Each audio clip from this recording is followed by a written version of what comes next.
In 2023, a 68-year-old woman had her Social Security check garnished by the federal government. She owed $26,000 in student loans. She took them out in 1986. She's been paying them for 37 years. The original loan was $9,000.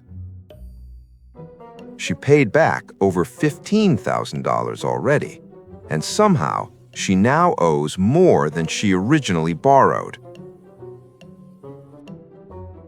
This isn't a mistake. This is how the system is designed. And if you have student loans, this might be your future. There are 43 million Americans with student loan debt right now. The total amount? $1.7 trillion. That's more than credit card debt, more than auto loans. It's the second largest category of consumer debt in the country, right after mortgages. But here's the difference. You can walk away from a mortgage. You can declare bankruptcy and wipe out credit cards. You can negotiate with a car lender. Student loans, they follow you until you die, and sometimes even after.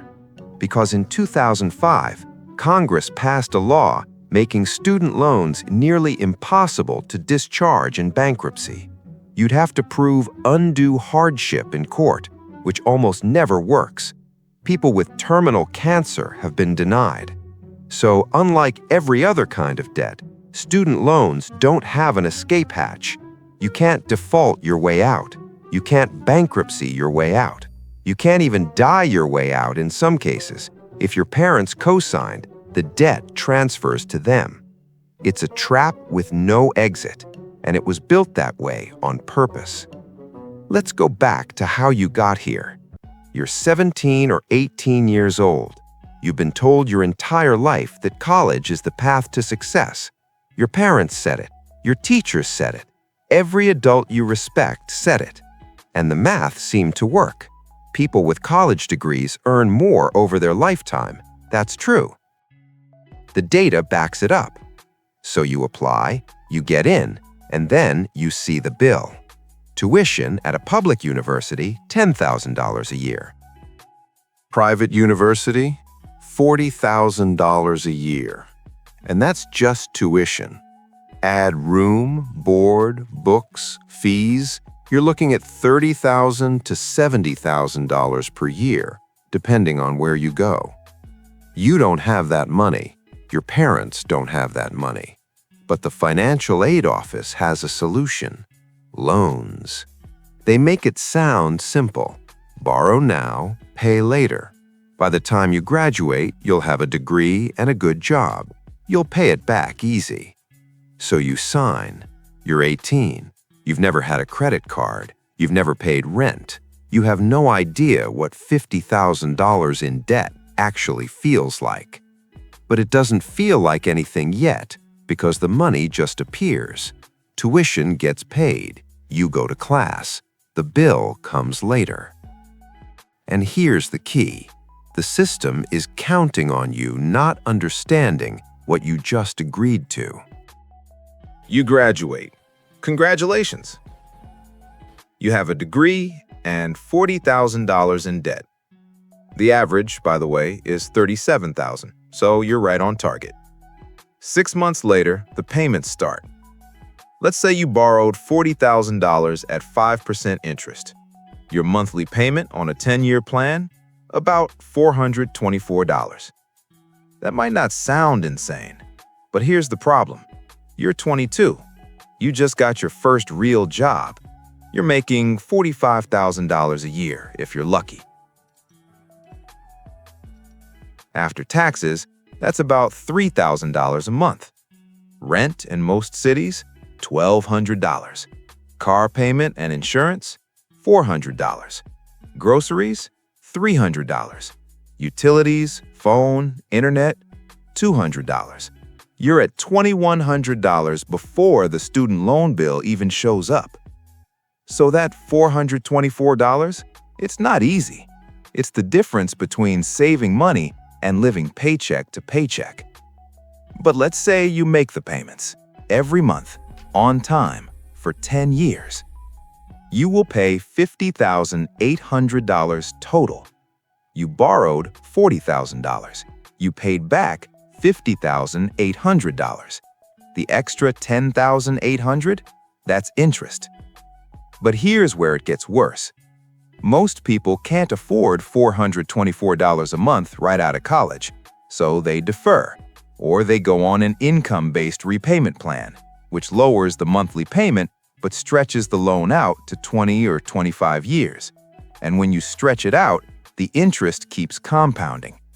That $40,000 loan, over 25 years, you'll pay over $70,000. You'll pay nearly double what you borrowed.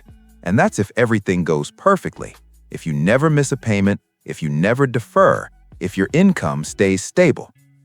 So why is this debt different? Why can't you escape it like other debt? Because the government is the lender. About 92% of student loans are federal loans. That means they're issued by the U.S. Department of Education, and the government has powers that regular banks don't.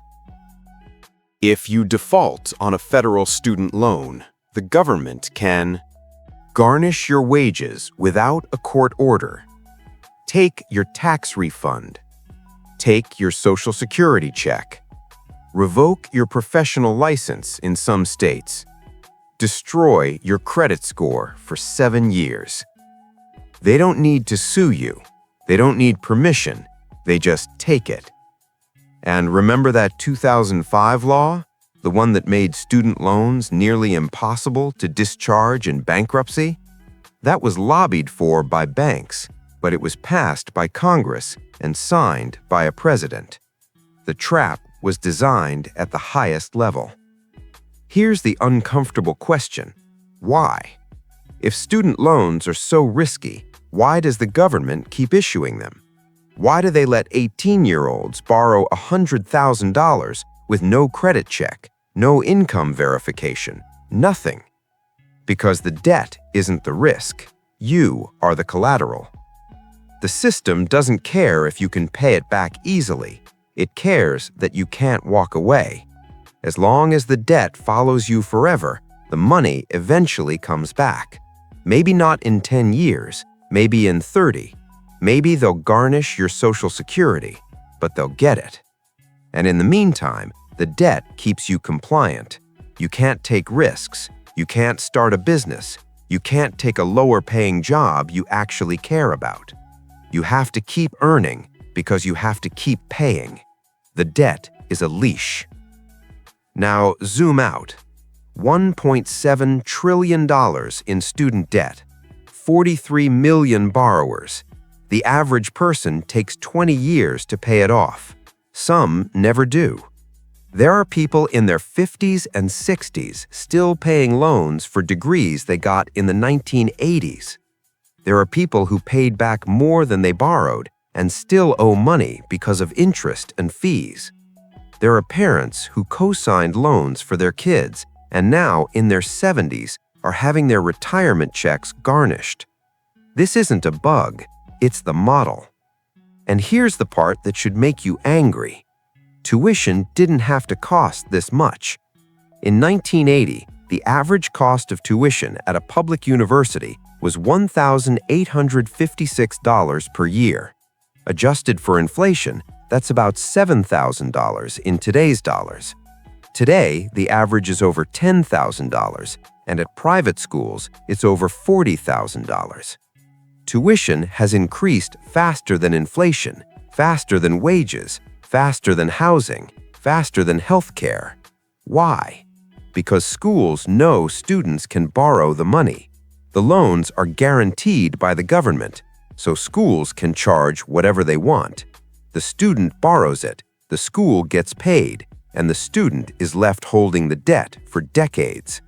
It's a wealth transfer, from young people to universities, from the middle class to creditors, from borrowers to the Department of Education, which, by the way, makes a profit on student loans. Yes, the government profits from your debt. So what do you do if you're in this trap? There are options: income-based repayment plans, public service loan forgiveness if you work for the government or a nonprofit for 10 years, refinancing if you have private loans. But none of these are exits. They're just ways to manage the trap. The real question is why the trap exists in the first place. Why is education so expensive that an 18-year-old has to go into life-altering debt to get it? Why are those loans designed to be inescapable? Why does the government profit from students who can't afford to pay? These aren't rhetorical questions. They have answers. But the answers require looking at who benefits from the system staying exactly the way it is. Universities get paid up front. Loan servicers get fees. The government gets revenue. And you? You get a degree and a bill that follows you for 20 years. The system works perfectly, just not for you. So the next time someone tells you student loans are just the price of education, ask them this. If it's really about education, why is the debt designed like a trap you can't escape?